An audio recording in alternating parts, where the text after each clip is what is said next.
In our previous sections, we looked at worker and supervisor behaviors and how they can be grouped together to form a supervision tree. Now, in this part of the masterclass, which is the final part, we will explore the application behavior, which allows us to package together supervision trees, modules, and other resources into a semi-independent unit, providing the basic building blocks of large Erlang systems.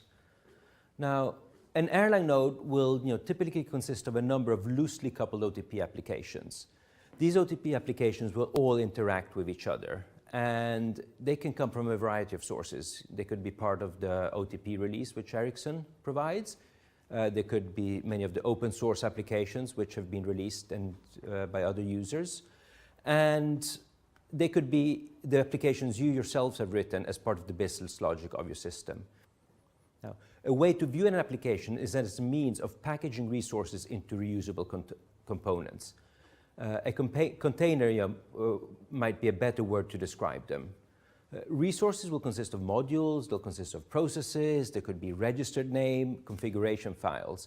They could also go in and include a lot of other non-Erlang sources and executable codes, such as bash scripts, graphics, drivers, and other.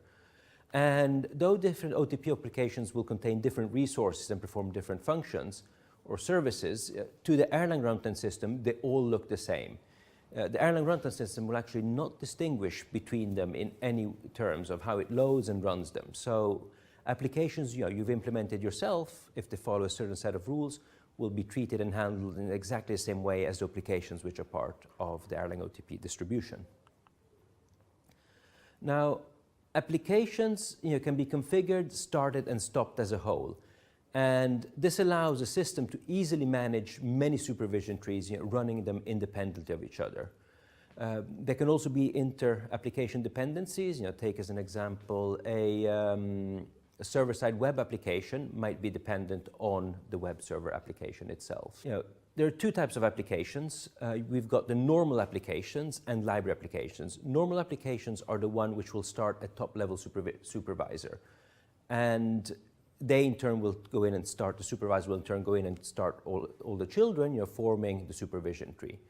The other type of application is a library application. And all library applications do is contain library modules. They'll contain modules, but not start any top-level supervisor. It's the responsibility of other workers in other supervision trees to actually go in and start workers defined in library applications. Now, just like all the other behaviors we've seen, the application behavior is no different. The module containing the generic code is called is the application.erl module. It's part of the kernel library. And the callback module, which in our example we call Calc _app, it will contain all of the specific code. Just like all the other behaviors, we must include the behavior directive in the callback module, alongside all the mandatory and optional callbacks. And well, the good news is, of all behaviors, the application callback module is the simplest, as it only contains the start and stop callback functions. So you start your application by calling application:start with the application name, where this will go in and load all of the modules and start the master process. It's the master process which goes in and calls the function mod:start, which is implemented in the callback module of your application. The start type is usually normal. If you're working with distributed applications, and Joe gave us an example of them earlier with the DNS server, you might also get start types take over and fail over to handle the full tolerance, but we won't cover them in this lecture. And args will contain environment data which we can pass in, and we'll show you later how to pass it on. Now, the start function in your supervisor will go in and have one task, and it's that to initialize this environment, after which it goes and starts your top-level supervisor. So in effect, it goes in and calls supervisor start link. The supervisor will go in, it will start its whole supervision tree. Once it's restarted, remember supervisors have synchronous starts, it will return OKPID, and the start function at this point will go in and return OKPID or OKPID data.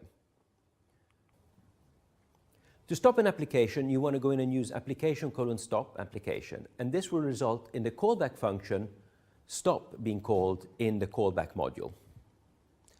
The argument passed to stop is data, if any data was returned in your start argument. Else, just a data type which you can ignore, just use the underscore. Now, stop will be called after the supervision tree has been taken down. So first the supervisor gets taken down, all the children are terminated, after which stop gets called. If you want to have a callback function invoked before all the processes in the supervision tree are terminated, you can actually export another optional callback function called prep::stop. So this is what our calculator application callback module will look like. We've got the start function and we've got the stop function. We ignore the start type and we ignore the arguments. But what we do is, before starting a supervisor, we do an application getEnv, where we go in and we retrieve environment variables specific to this application. Application getEnv will return OKEnv, and these are the environment variables we then pass to our top-level supervisor, which then passes them on to our calculator. Now, applications have a particular file structure, so they're packaged in a directory which needs to follow a structure because of all of the tools which I'm going to briefly mention, which require it. And your typical application directory will contain an ebin directory. This is where you place all of your beam files, so all of your compile files. It will contain the source directory, so this is where all of your Erlang source files and possibly the non-exported include files. Priv will contain other resources such as scripts, graphics, and other odds and ends which are not Erlang related, configuration files, among other things. And finally, include will contain all of the include files, all of the HRL files, which you might want to use in other applications. So one of the files included, which you need to also add in the ebin directory, is what we call an application resource file. Applications, it has the same name as the application with the .app extension.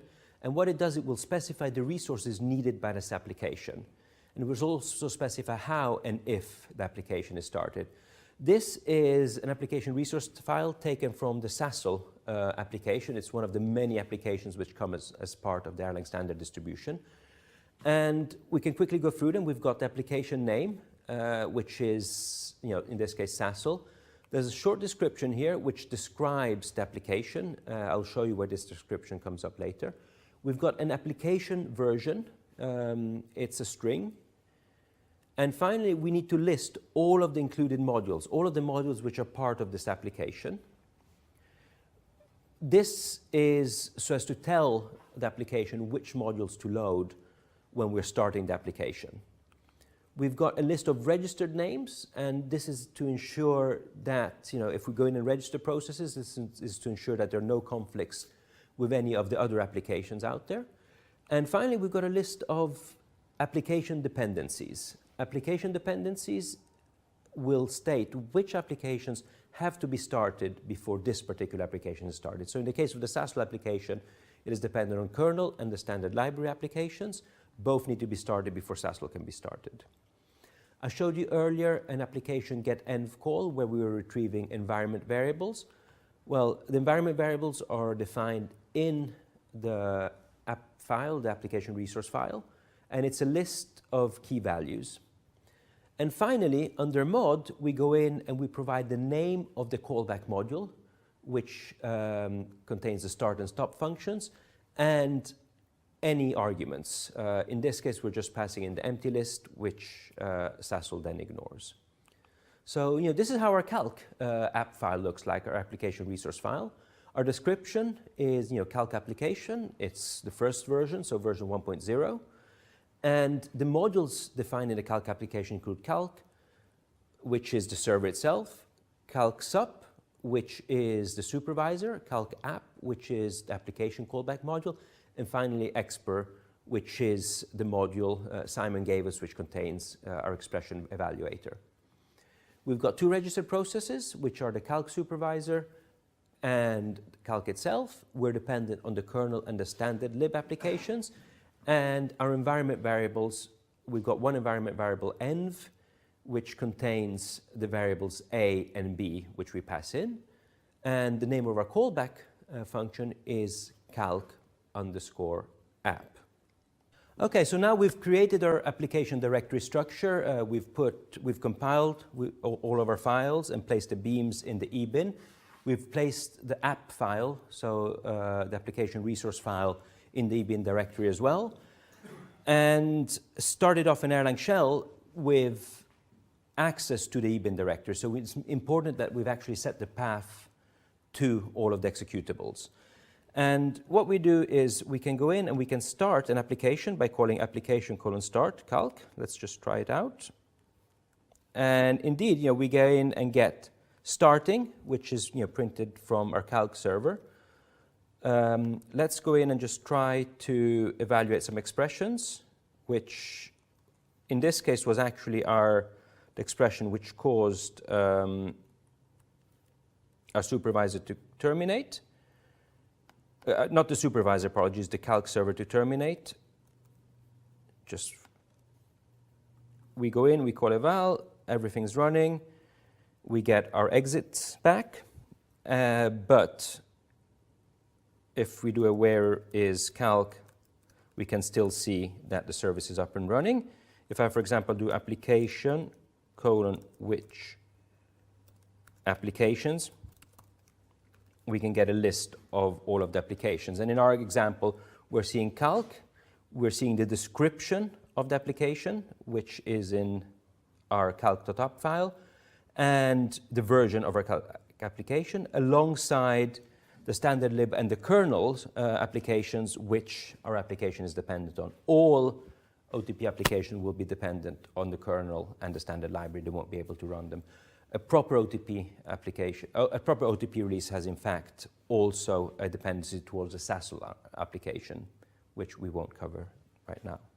And finally, what we can do is just go in and do an application get all env calc, and what this will do is it will return all of the environment variables in the Calc application. You notice here we've just defined the variables used by our Calc server in our app file.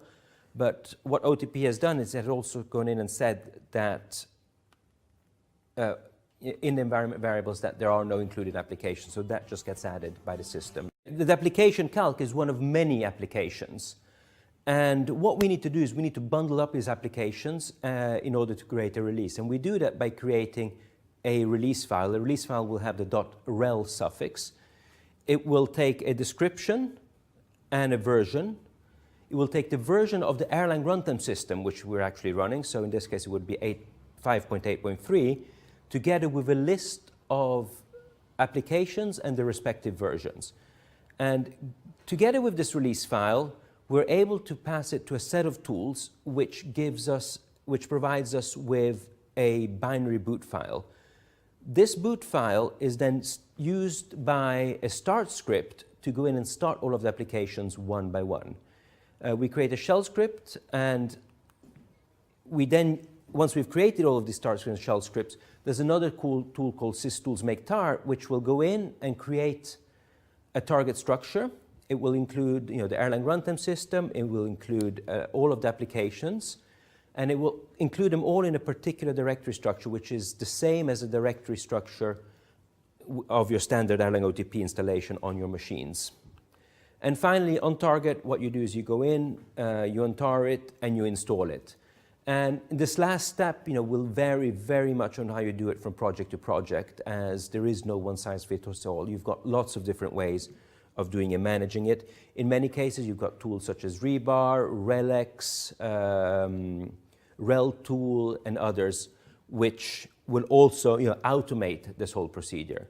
And in many cases, these tools are just baked into the whole development flow. So to wrap up, what we do is we package OTP supervision trees in applications, and we take these applications into a particular directory structure where we need to include the app file, the application app file. And this then allows us to go in and start and stop these applications as a unit. So modules will be loaded, environment variables will be set, and then supervision trees will be started.